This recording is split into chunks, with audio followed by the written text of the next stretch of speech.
James, this trilogy is complete. When you first started 10 years ago, did you have any idea where this would lead? And what has been the most surprising thing for you as a writer and director that has come out of this?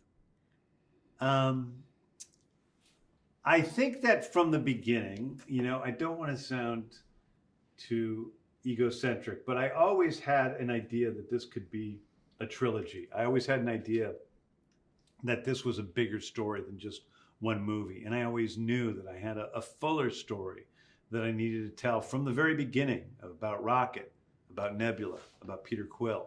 And that's what I think that we've done. Each character has a beginning and an ending that ends at the end of this movie. So I always felt like this was going to be a bigger story. And then I can't remember your second question. Well, what has been most surprising thing for you as the writer and director for this? I think, probably the most surprising thing about my Guardians journey is just how much I've fallen in love with this cast and this crew and how we have become a family. People work on TV shows, they become really close to people, but we've been making these things for almost 12 years. We've been working on Guardians movies and doing press tours like this and everything. And so we've just become so close. That's the hardest thing is not seeing these people every day. Tell us about reuniting with the cast and working with them again. Well, the truth is I see Chris Pratt all the time. So I'm not really reuniting when we go back on set.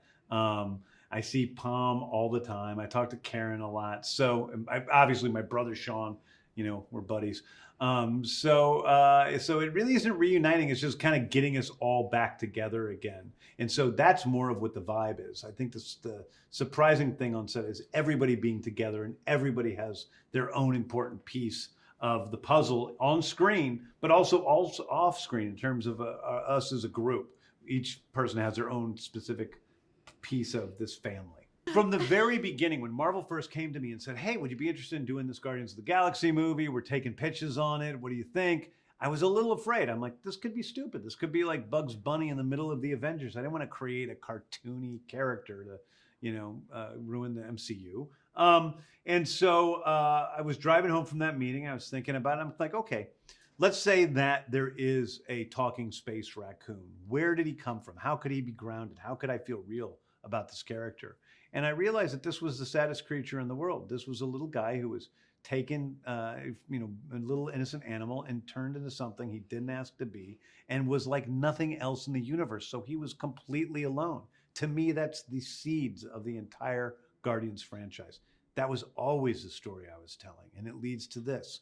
So I'm excited for people to see that because I think it's always been going that way. But not to mention the arcs for Nebula, for Peter Quill, for Kraglin. They all have their own story that we're telling that ends with Volume 3.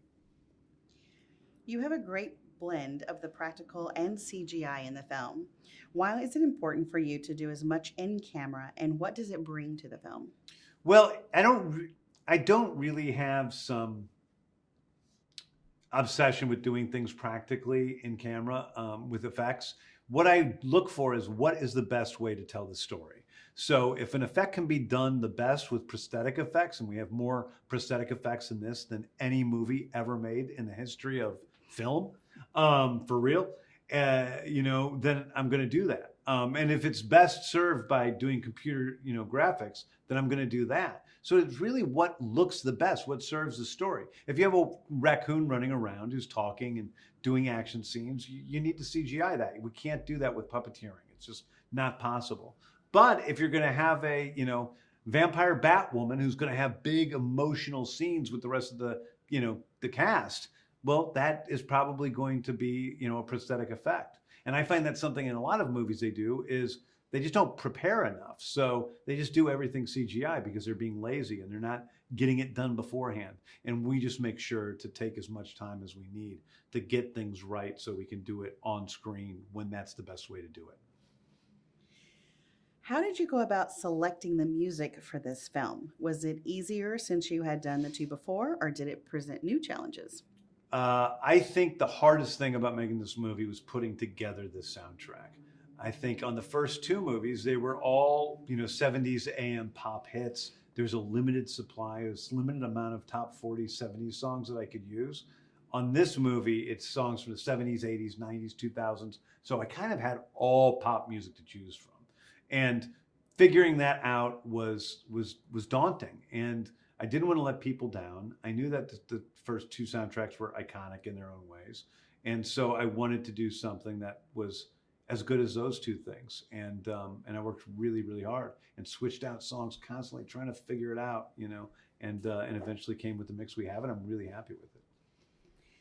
On the day the film wrapped, what did you say to everyone, and was it a bittersweet moment?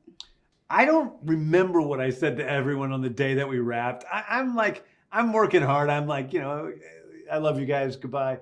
But I think that what I remember are the speeches that the cast members gave. So I remember Chris Pratt's speech, on the last day of his filming, where he read off quotes from writers who said what a big bomb Guardians of the Galaxy Volume 1 was going to be, and how nobody believed it was going to be a hit. And I remember Zoe's speech where she talked about how much, the crew and the cast and me meant to her, and where she broke down crying, and it made me break down crying in a real way, which doesn't happen very often. I remember my brother Sean's speech and just thinking what it was like, when we were playing in our basement together when I was, little children playing with Fisher Price toys. And here we are doing the same thing, essentially, making movies with all these characters and creating. And that was very moving to me. So I remember other people's words. I really don't remember even holding the mic.